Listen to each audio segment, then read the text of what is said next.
నెల్లూరు జిల్లా కావచ్చు, రాష్ట్రం కావచ్చు, అవినీతి ఏ విధంగా ఉంది అనేది ఒక చిన్న ఉదాహరణ చెప్తా.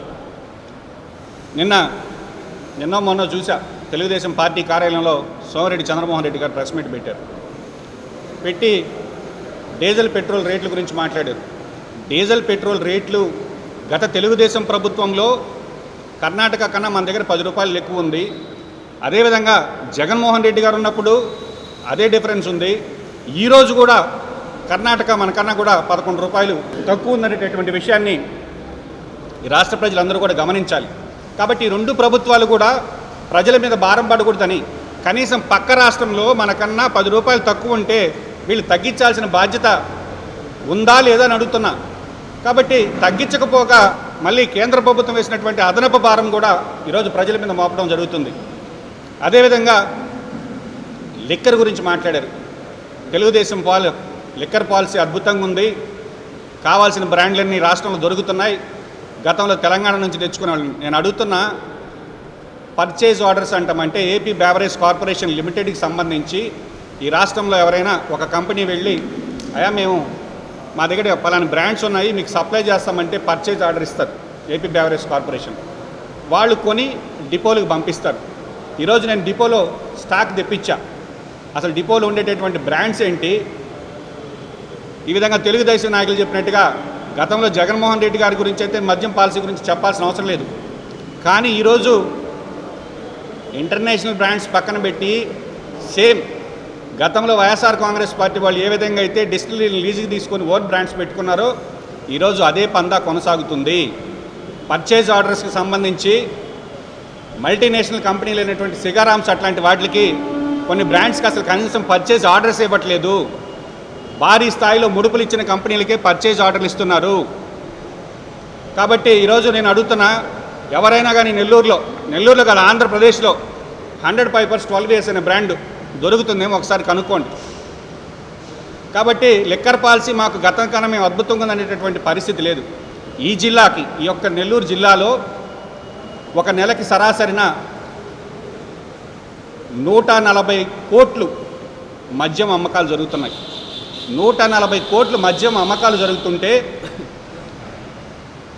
ఈ యొక్క జిల్లాలో ప్రతి షాపులో ఇటు బీరు పైన 10 రూపాయలు, వాటర్ బాటిల్ పైన 10 రూపాయలు అదనంగా మద్యం షాపులు వసూలు చేస్తున్నాయనేటటువంటి మాట వాస్తవం.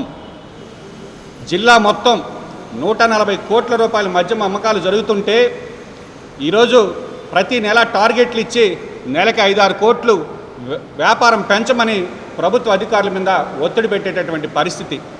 కాబట్టి ఆన్ అన్ యావరేజ్ నాకున్న లెక్కల ప్రకారంగా 1,93,000 కేసులు యొక్క లిక్కరు అమ్ముడుపోతుంటే 78,000 కేసులు ఈ యొక్క జిల్లాలో బీర్లు అమ్ముడుపోతున్నాయి.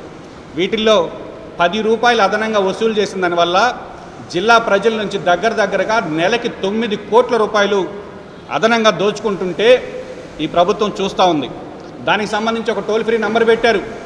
ఆ టోల్ ఫ్రీ నెంబర్కి ఫోన్ చేస్తే వాళ్ళు వెళ్ళి ఏదో తూతు మంత్రంగా రిపోర్టులు రాసుకొని ఎక్సైజ్ అధికారులు భారీ స్థాయిలో అవినీతికి పాల్పడుతున్నా కూడా ఈ జిల్లాలో అసలు ఆంధ్రప్రదేశ్లో అవినీతి నిరోధక శాఖ అనేది లేదు.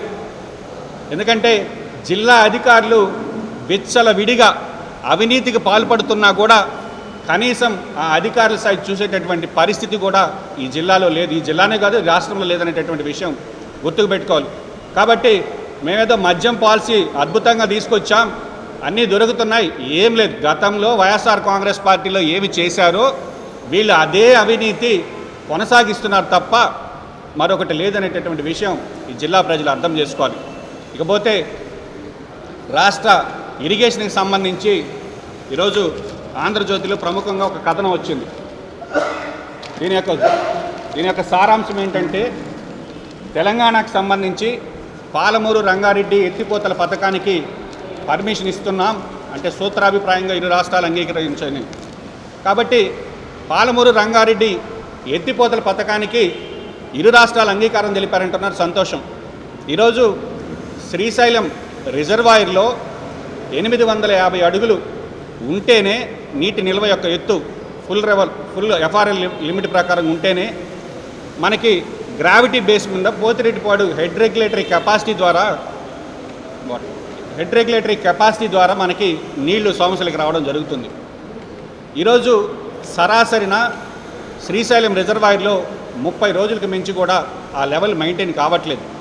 అదే 2023 లాంటి కరువు వచ్చినప్పుడైతే దాని పరిస్థితి మరింత దారుణంగా ఉందని జగన్మోహన్ రెడ్డి గారు ఈ యొక్క ఏదైతే ఇప్పుడు YSR Congress party Rayalaseema lift irrigation మీద రాద్ధాంతం చేస్తుందో, కనీసం అంతర్రాష్ట్ర నదీ జలాల పంపిణీ విషయంలో ఎటువంటి అనుమతులు లేకుండా, అదేవిధంగా ల్యాండ్ ఎక్విజిషన్ సంబంధించి కావచ్చు, ఫారెస్ట్ క్లియరెన్స్ కావచ్చు, ఇవేమి లేకుండానే టెండర్లు పిలిచి 1000 కోట్లు ఖర్చు పెట్టారు.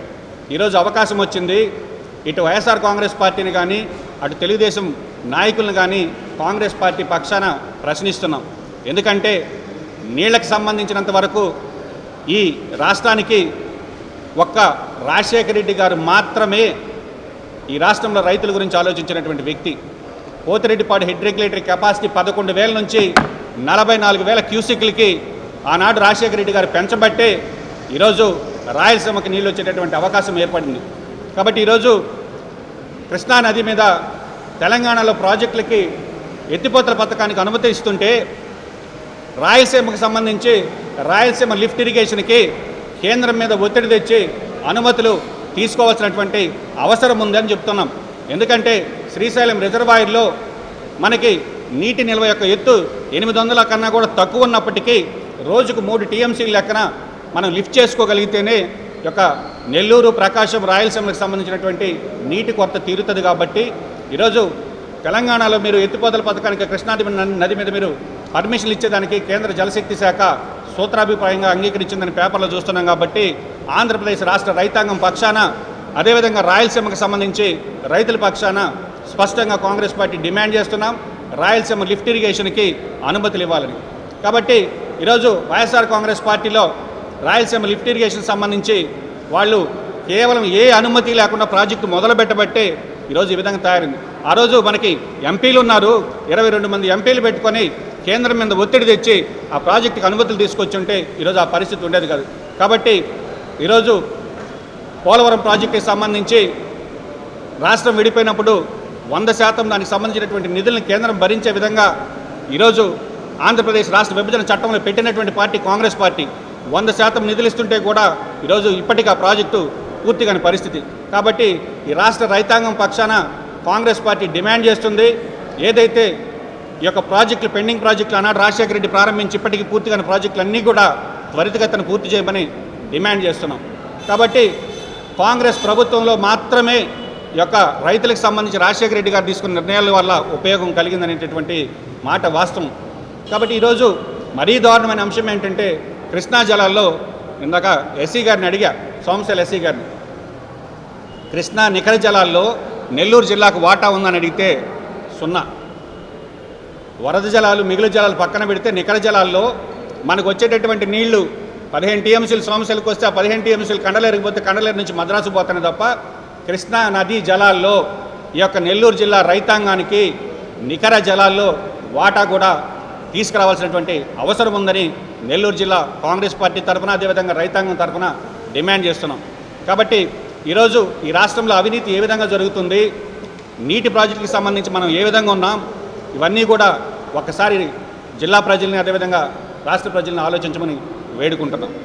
కాబట్టి కాంగ్రెస్ పార్టీ నిర్ణయం ఈరోజు రాహుల్ గాంధీ గారు స్పష్టంగా ఆర్థిక మాంద్యం వస్తుంది, ఈ యొక్క ఇన్ఫ్లేషన్ ద్రవ్యోల్బణం పెరుగుతుంది, రేట్లు పెరుగుతున్నాయని ఒక పక్క హెచ్చరించినా కూడా పెడచవని పెట్టి ఈరోజు నరేంద్ర మోడీ గారు ఈ యొక్క పొదుపు మంత్రాన్ని పాటిస్తున్నారు. కాబట్టి ఈ రాష్ట్రానికి సంబంధించి కావచ్చు, ఈ రాష్ట్రానికి ప్రత్యేక హోదా రావాలన్నా, పరిశ్రమలు రావాలన్నా వీటన్నిటికీ కూడా ఒక కాంగ్రెస్ పార్టీతోనే సాధ్యం.